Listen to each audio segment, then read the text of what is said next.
There's a kind of relief having gotten through some of the introductory phases of the Bengston Method. Both the self-discovery and the awkward nuances of learning a new skill take us out of our comfort zones, but hopefully by now that awkwardness is transitioning into momentum and our confidence is growing concordantly. In the third week of my experimentation with the Bengston Method, the grind is still in full effect. However, there's a sense of reassurance in watching my cycling speed grow by the day that something is happening and progress is inevitable. In this video, I want to talk about my typical practice routine, some of the strategies I've developed to push through sticking points, as well as an update on my progress and where I'm at in the Bengston Method.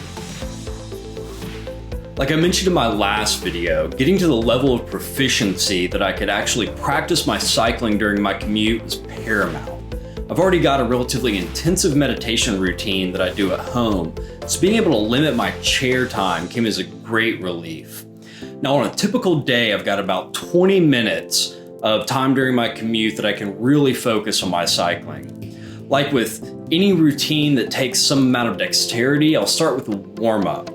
I'll go through my list several cycles very slowly, embellishing each item with as much detail as I can.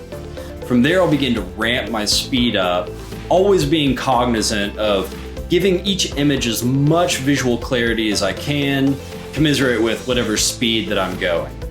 Now, if you're using a metronome, I definitely recommend seeing if there's an auto speed up or intelligent function that'll let you specify the beginning and the ending BPM, as well as the speed of the ramp up. I found this to be very useful in pushing past some speed limitations that I'd run into. Now, as the speed of my cycling started to increase, I would come to portions of my list that would give me trouble or slow me down. My strategy in dealing with these was to take those portions, isolate, and drill them. I found that after a couple minutes of this mini cycling, I could get through that portion much more quickly.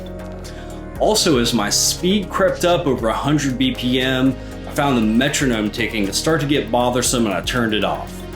Now you'll find that you can cycle much more quickly without the metronome, but that speed is a little bit illusory. Some parts of the list are going to go more quickly and some parts are going to go less quickly, and it's important to pay attention to those so that you can make sure and isolate the portions that don't go so quickly and become more familiar with them. One of the aspects that's definitely worth mentioning is that as your speed of cycle increases, the clarity of your imaging necessarily decreases.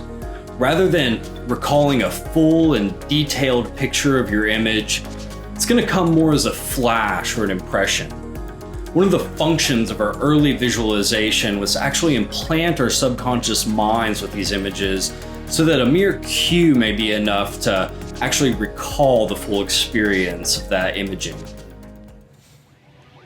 All in all, I'm spending about 45 minutes in my daily practice, including some mini practice sessions whenever I have a few minutes to myself to concentrate.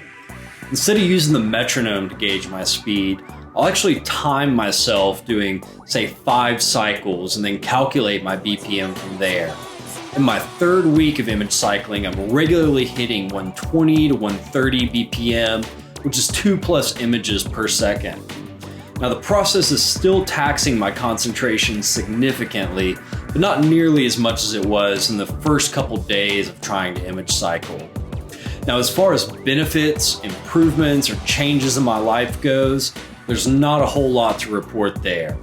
I'm hopeful that as I transition from the practice phase into the implementation phase, I'll start to see something a little bit more significant.